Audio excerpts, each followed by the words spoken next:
Taliban thugs today pushed women protesters and fired shots in the air to break up a demonstration in Kabul calling for girls to be allowed to attend school.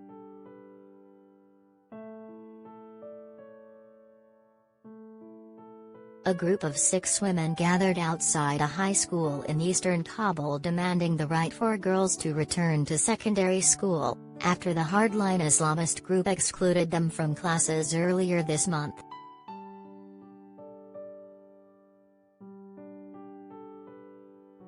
Male students have been ordered back to secondary school and university, primary schools having already reopened to boys and girls, but 2 weeks ago women were told they could not return to education until an Islamic environment was in place.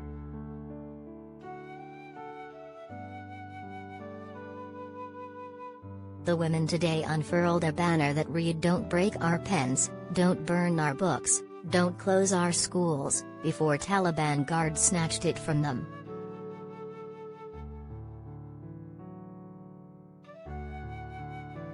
A Taliban fighter also released a brief burst of gunfire into the air with his automatic weapon in an effort to disperse demonstrators.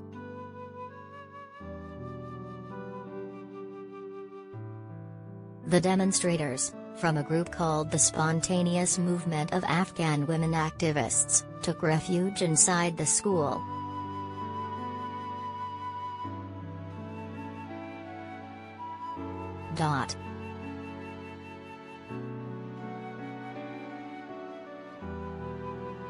They have the right to protest in our country like every other country. But they must inform the security institutes before, he said.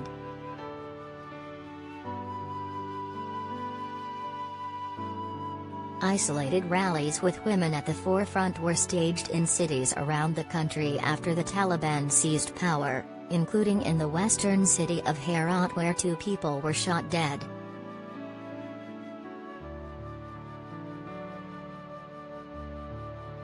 But protests have dwindled since the government issued an order that unsanctioned demonstrations and warned of severe legal action for violators.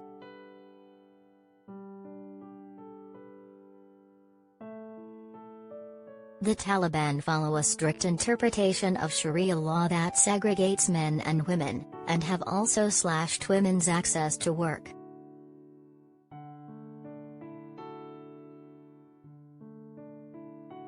They have said they need to establish the right conditions before girls can return to the classroom, but many Afghans are skeptical.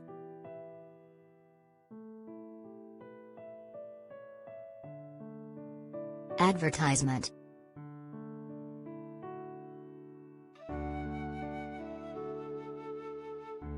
Taliban-appointed Kabul University Chancellor Mohammad Ashraf Garrat announced the news on Twitter on Tuesday.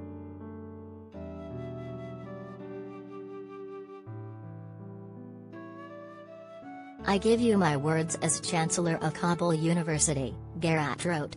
"As long as a real Islamic environment is not provided for all, women will not be allowed to come to universities or work. Islam first."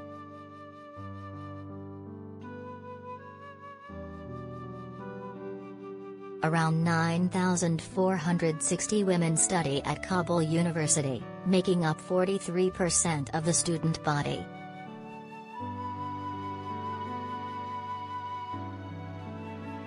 Women had been allowed to continue their university education following the Taliban takeover on August 15, provided they learned in segregated classrooms and covered themselves according to the group's interpretation of Sharia law.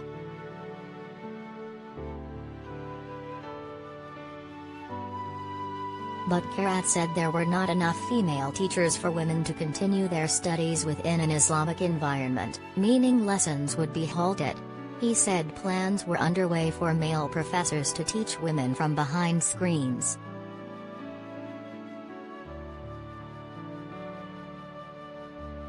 Meanwhile, the chancellor said the university, ranked 8,213 RD globally, would aim to become a hub for all real Muslims around the world to gather, research, study and Islamicize the modern science.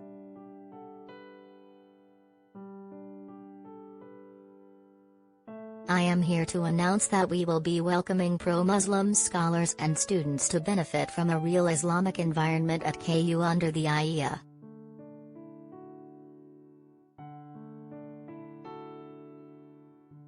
It was the latest sign the Taliban have no intention of imposing a softer brand of rule than the repressive reign in the 1990s, despite promising to do so in front of the international community last month.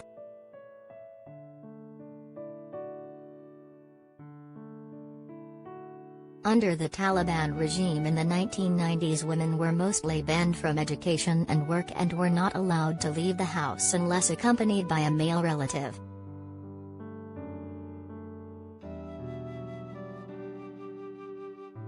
Since a US-led invasion ousted the Taliban in 2001, significant progress has been made in girls' education, with the number of schools tripling and female literacy nearly doubling to 30%, though the change was largely limited to the cities.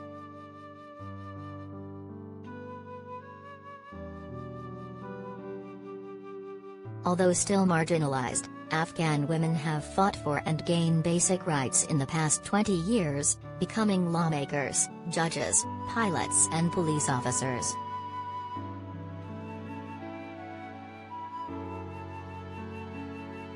Hundreds of thousands have entered the workforce, a necessity in some cases as many women were widowed or now support invalid husbands as a result of decades of conflict.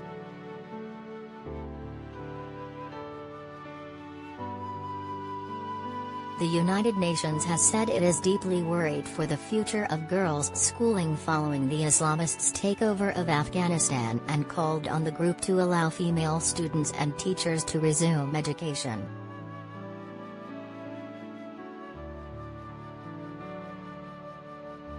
Hundreds of women have taken to the streets to protest the Taliban crackdown on their rights, but the demonstrations have been violently quashed by militants who have beaten female activists and fired shots in the air at rallies.